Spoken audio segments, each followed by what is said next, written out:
Hello and welcome to Specialist Lending Solutions Television in association with Roma Finance. I'm Owen Thomas, Editor of Specialist Lending Solutions. Joining me on our panel today are Nick Jones, Commercial Director of Roma Finance, Harry Landy, Managing Director of Enterprise Finance, and Joe Aston, National Sales Manager at Vantage Finance. Thanks for joining me, everyone. So our discussions in this series are going to be focusing on the evolving high street and its impact on property development. So let's start with Nick, maybe. We'll ask, what does the modern high street look like for you, Nick? There's no surprise, therefore, the fate of the high street remains a common feature in news articles and opinion pieces, whether it's news about rising commercial rents or the growth of online shopping providers versus the retail high street.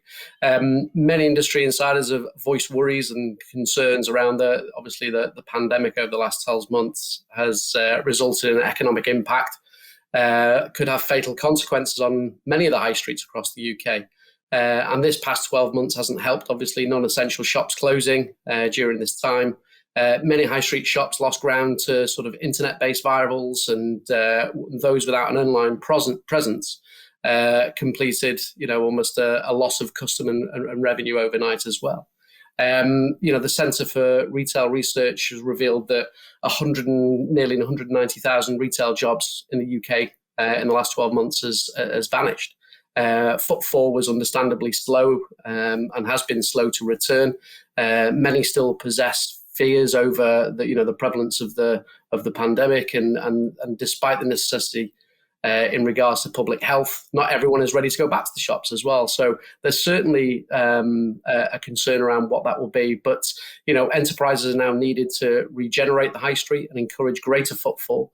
What that future of that high street could look like it could be many different ways. I think certainly a regeneration of the lack of housing out there as well, and multi-use venues as well. Mental health is still a big issue in the UK right now as well, and things like gyms and bars and restaurants where people can socially integrate will still be a big part of the high street moving forward as well. As online shopping will continue, no doubt, the transition from the high streets will likely become more social centres. Commercial space will certainly have less demands, and there will be more residential conversions, seeing more people moving in towards the towns and cities as well. But ultimately, the high street is too ingrained in Britain to be completely eradicated, and will simply continue to evolve over the next 3, 5 and sort of 10 years. Harry, do you tend to agree with Nick's assessment there and with the evolution of the next couple of years? Yeah, I mean, I think, Nick's very detailed analysis there of the high street. I think, looking at it from more, the feeling I get when I walk down some high streets, especially when I travel around the country, is certainly the high streets definitely feel like a former shell of their glory days. Even prior to the pandemic, 2 to 3 years, outside of the major cities, you're starting to see more and more independent shops disappear from the high street, because of the large impact of retail, online retailers and rising rents. And it just felt to me that, high streets were, they were tired, they were unkept, they were dirty, and basically just in need of some TLC in one way, shape or form. And it is, as Nick said, it is a bit of a shame to see that, because these should be the heart, the heartbeat of the community, really. It sounds then like there's going to be a fair chance for investors and developers to get involved there. Joe, do you agree with that? Is there an opportunity for investors and developers? Yeah, I think that's probably two separate conversation points, actually, because you only need to look at the breadth of commercial lending right now and their appetite towards retail, which is predominantly what the high street is, to see that there's not huge amounts of investment opportunity, not without a strong covenant in place, or a long lease and a tenant that's been sort of robust throughout the pandemic. The other side of that, of course, is on the development side.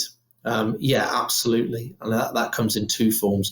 Harry and Nick have both touched upon the fact that the high street's been underserved for a long time. So actually refurbishment, even still remaining in the commercial space, I think there's opportunity. And I know it's a topic we'll cover a little later, but actually that conversion of commercial to residential is something that we've seen as a growing trend for probably 18 months, certainly in the last 12.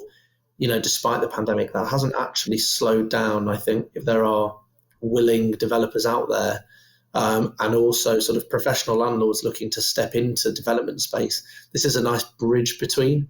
So yeah, I think there's plenty of opportunity. There's still rental demand in the UK, so there's a lot of prime units that, with the right sort of work done to them, can go for a really good amount in terms of the letting space. So yeah, plenty of opportunity.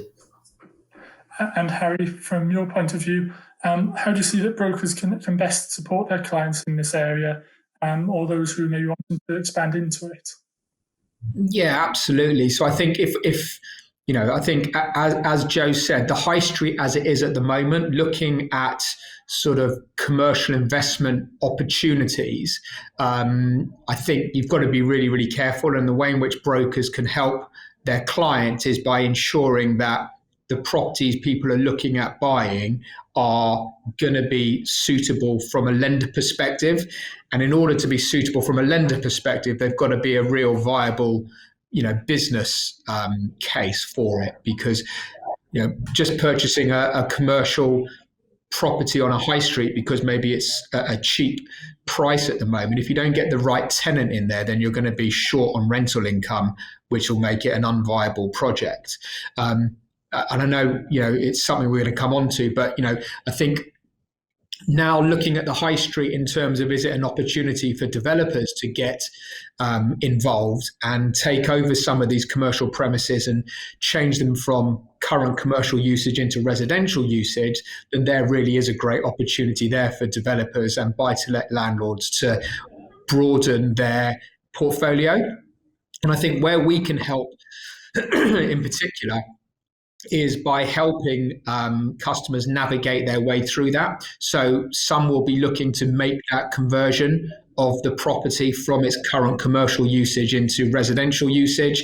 And then once that conversion is complete, maybe switch it onto more of a long-term product, and then, receive the rental income from the renovated property.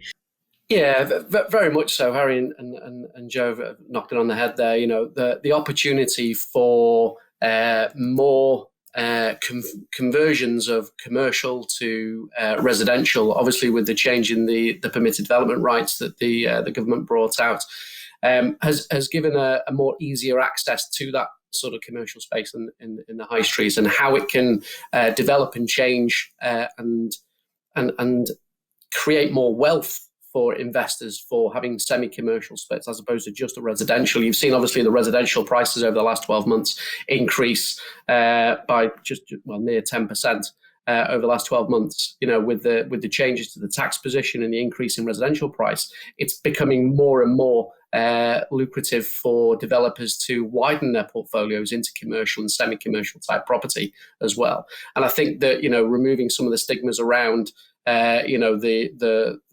conversion work and the cost, and then obviously the running of a commercial premise as opposed to a residential premises, I think it's something that people are embracing more because the return on investment as well. And we're seeing that at Roma Finance as well. We're seeing a lot more applications for heavy development or sort of ground up development and heavy refurb of commercial into residential. There is still that opportunity.